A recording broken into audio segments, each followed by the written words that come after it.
Review. Book 101 is all about the books that I read for the last 40 years. And today I have much special guest.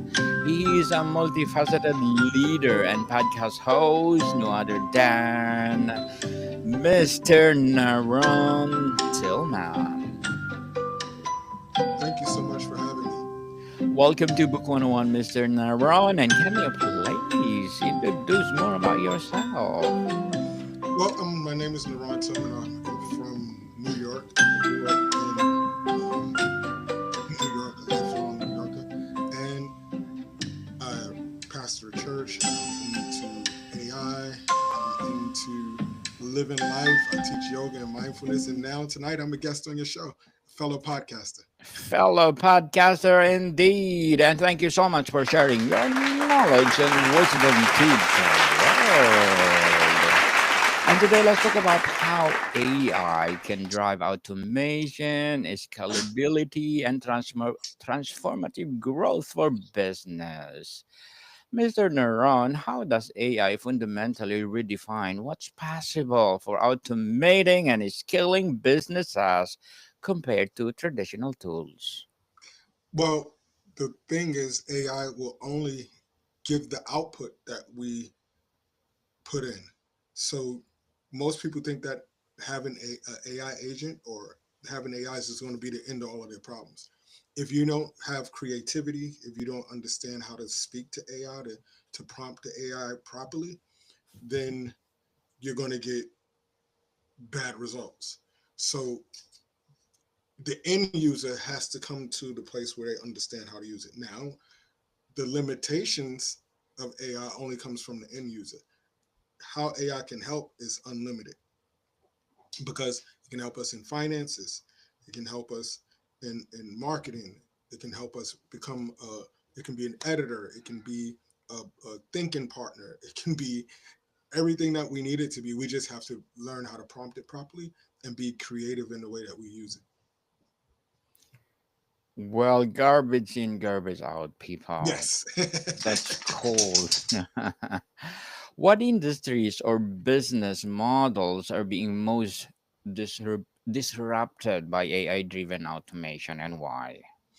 Well, disrupted. I think one of the biggest industries that's maybe may see a lot of disruption is um, editing, uh, anything to do with art, because not art as an artist, but marketing materials, because AI has a capacity or a way, and sometimes it comes out a little distorted at first, but once the model understands where you're going, and you get your palette together and you have all of those things, you can really produce high quality content, where before you may have had to have a team mock out everything together, and it took a few weeks or so to build out a campaign.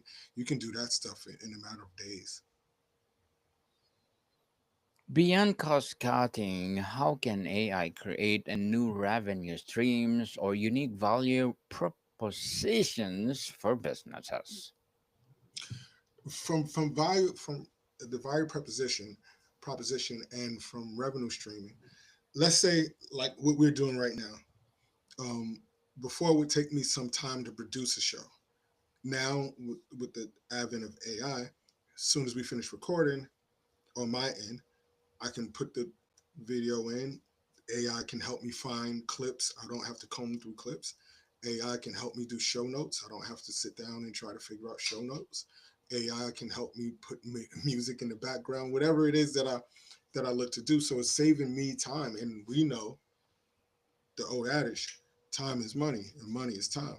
So if I can get some time back and get to the root cause of what drives my business, what helps build revenue, and focus in on that and take some of those other things off my plate without having to hire someone, oh man, it's a game changer. It's a game changer indeed. So, what's the biggest misconception leaders have about AI's role in scalability? One of the misconceptions is that you don't have to be creative. Like AI is not going to help you run your business. You have to really prompt it in order to get the best results. So if you just think that you're going to get a solution, I don't care how much money you pay for it or who's telling you that this is going to be it. It's like having a computer and not knowing how to use it or knowing how to type. It's not going to serve you any purpose until you really sit down or hire someone to sit down that understands how to best utilize AI, or you're just going to grow frustrated. I see people that has every new thing, and that's the other thing too. There's so many new products coming on the market. Find one or two products that you can understand and learn those two products because they all basically do the same thing, and we can prompt them to get better. And AI is just not about automation. Real good AI agents learn you as a professor, as a professional. They learn your habits, they learn your ideations, they learn how to really, really think for you and think with you because the more you converse with it, the more the better it understands the directions that you wanted to go. So don't jump from one thing to the next. Find something that you're comfortable with, even if someone else says, "Oh, this is a new thing," because there's always going to be a new shiny carrot. Let's talk about the implementation and scaling, Mm-hmm. Mr. NaRon. Where should businesses start when identifying process to automate with AI? They should first understand who they are as a business. So one of the things is to have your blueprint because you can put in to the AI, like say like using ChatGPT, you can go behind the scenes and give it the long form about who you are, the type of business that you run, the type of clients that you look to attract, the amount of money that you want to make per quarter. You can load it with all of this information. The more information you feed the machine, the better the machine is to help you out. And so that means you have to know your business. You're not going to make any money. You have to know your customer. You're not going to make any money. You're not going to be successful unless you know first who your target audience is, um, what type of results that you're looking for. So that once you have that roadmap done, now you put that into the machine. Now, when you're going to do a blog post, the machine understands how to best turn out information for the audience that you're looking for. Your call to actions are important, and all of those things that help drive the business. There still has to be a fundamental basis of the end user to drive revenue. How does AI enable businesses to scale operations without linearly increasing human labor or overhead? Oh man, I was watching a video today because I try to keep up with this stuff. I was watching a video today. They have a AI French fry maker, and this AI it made over. They said it made over 4 million French fries and it never burned a fry, right? And it's helping businesses in food industry to automate making food now because a lot of people are leaving those jobs because of the wages and the things that are happening in our country. So now they've come up with these solutions. So the I would say for someone that's listening, the possibilities are endless. Whatever you can imagine in your mind and you see your industry is lacking, you can develop your own agent to help meet some of those needs, right? So scaling up is really about your imagination. What would you hire? Who would you hire first? If you was hiring a person, who would you hire first?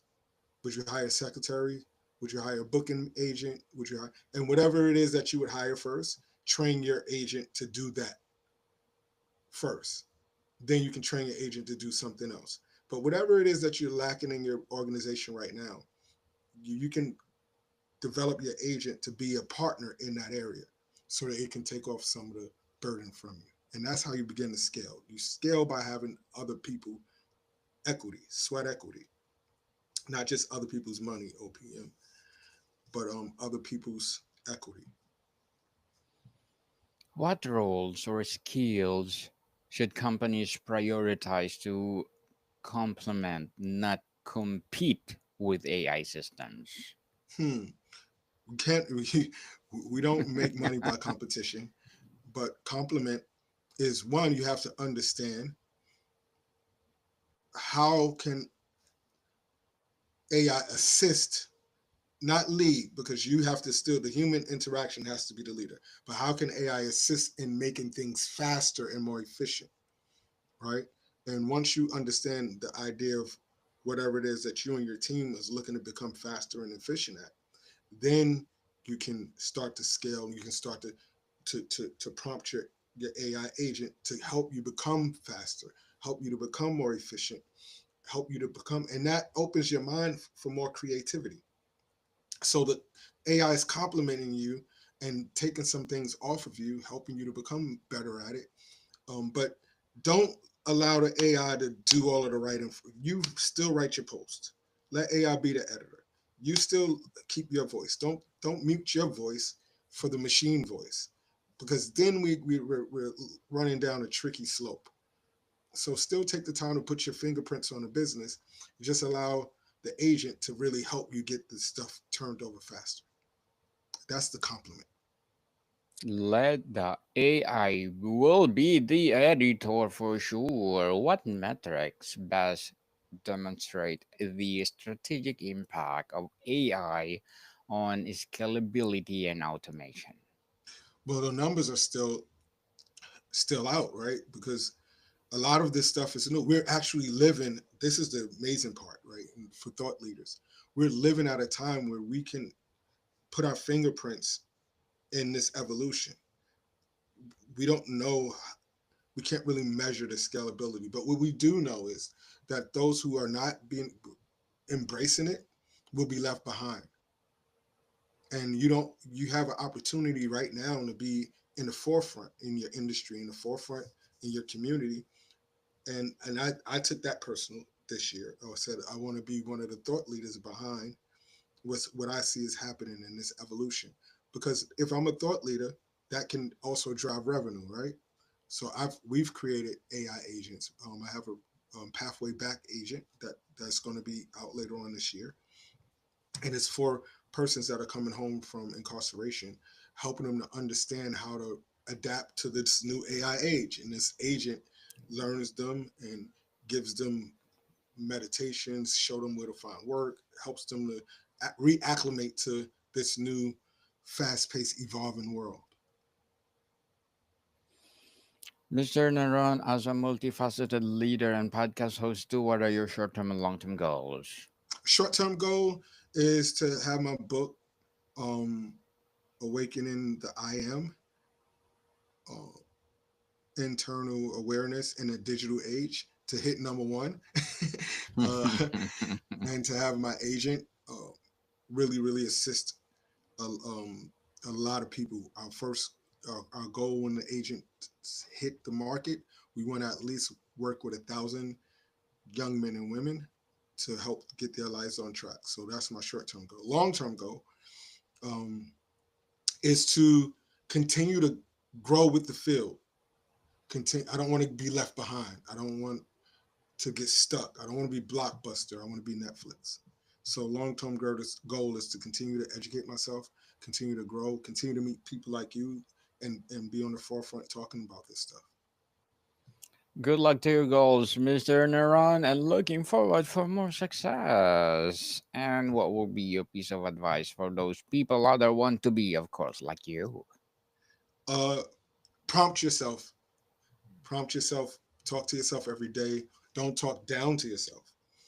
Don't speak as you want to. Speak as if you already are. The same way we prompt our AI agents, it's the same way we prompt our subconscious mind. And the subconscious mind, like our agents, desire to give us the best results. The difference is the AI agent can give you the results fast. But when we prompt in the subconscious mind, we have to go through so many limitations, so many harder, so much worldview and things that we had to go through in our lives. So it takes a little bit more time to transform that mindset. But don't stop, because you can be anything you desire to be. Anything for sure. And thank you for that advice, Mr. Naron. And can you please recommend a book or books that influence you, Johnny? The Science of Getting Rich. It's a book written in 1910, um, and you can listen to it actually on YouTube. And it talks about the mindset, and it talks about how wealth is not built through competition, but it's built through creativity. And even though the book was written in 1910, the principles still remain the same. And it's a book that I actually listen to at least once a week, just to remind me not to get competitive, but to stay in my lane and become the better version of me that I can become. The better version of you for sure. And thank you for that recommendation, Mr. NaRon. How can business ensure AI driven automation does not perpetuate inequalities? How can they do what? Inequalities. Perpetuate, Inequalities. yes. Well, the great thing about it, right, is that the agent doesn't know who's on the other end of it. It's only going to respond to you. It's non-biased, and that's what's fascinating about these opportunities. Most people look at AI as something that's going to be taken away, but there's going to be thousands of jobs created because it's only going to be as good as the end users, right? But we have to be prepared. What are we doing to prepare so that we won't feel like, oh, somebody else is getting ahead? The inequalities come from within because the agent is only responding to people who knows how to use it.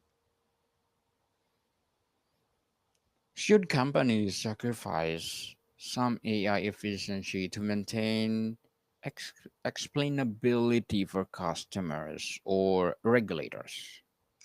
Yes, we still have to have that human touch. It depends on the industry. We all have made a phone call and spoke to a robot or some caller that didn't, and it's frustrating, right? There still have to be person to person interaction, especially depending on the industry. Because man is not just homo sapien, man is homo religious, which means that man has to have community. And when we lack that community, when we lack a real person to talk to us that can get us to an end result, it gives our subconscious a seedy feel. Marketing is the visible brand, but then it's the invisible brand. And when a person um, doesn't have someone that they can talk to help them out through their problem solving, invisibly they feel like they've been cheated. So you don't want to sacrifice customer service by trying to automate and put everything in the hands of AI. How should leaders prepare for evolving AI regulations while maintaining agility? Just stay on top of it. You have to stay on top of what's happening. Find some thought leaders, read some blogs, listen to podcasts that is dealing with this stuff because it's moving so fast that eventually there are going to be regulations to come down. Eventually, the government is going to step in as they always do, and try to regulate or self regulate or put blocks around certain things that we are probably able to do right now. And two, we have to look at the fact that there are going to be some bad characters. There are going to be some people that use this machinery, use this technology to do some stuff that may not be good for the society, maybe bring harm to the world. That's just a part of everything that happens. So there has to be some guardrails. Mr. Naron, before we wrap up our discussion for today, I'm inviting you to please do listen to my other podcast people, because my abstract essay is already in fifth season, abstract poetry in second season, and my book 101 review in fifth season too, comedy 101 in second season, and my food 101 in fifth season as well, geography 101 in fourth season, and my baby podcast law 101 and mental health 101 love letters in third season, and my movie 101 review and music 101 in fourth season, and science 101 and sex 101 in its first season. Please listen to them wherever you listen your podcast. Mr. Naron, if AI becomes the backbone of a business, what's the non-negotiable strategic principle to avoid losing humanity? Uh, Stay human. If greed gets in the way, right? So we can, if we see that, and we see it in the food industry, right? Food 101. People will run for profit over human interaction, or over the care of a human, right? In our medical fields and all of those things. So you have to have some character within yourself to stay human, and to make sure that you're not, um, that we're not losing sight of, this is a tool to help. This is a tool to help with speed and efficiency, a tool to help with industry, right? It's a thought companion, not a thought leader. And if we remember that and we stay true to humanity, then I think we'll be okay. And again, there's going to be people that's not going to do that. There's going to be people that don't care. They just want to be about the buck and the bottom line. But my prayer is that we have more people that do well and good than those bad actors. Mr. NaRon Tillman, thank you so much for sharing your knowledge and wisdom to the world. So can you please invite our listeners to support your advocacy, your business, or whatever projects that you're doing right now? Yes, so I have, in the fall, our book is coming out. Our website, walkingvictory.me, which is on the front of the screen. Go there, all of the information, our podcast, and everything that you need. If you want to get in touch with me, info at walkingvictory.me, and enjoy the rest of your day. Thank you, Dane, for being such a great host. Peace. Thank you so much, Mr. NaRon. Yes, people, let's support Mr. NaRon for this upcoming book. And I'm inviting you to please do come over and let's talk about again now, Mr. NaRon. And thank you so much for your time. Thank you. More to come, people. See you soon.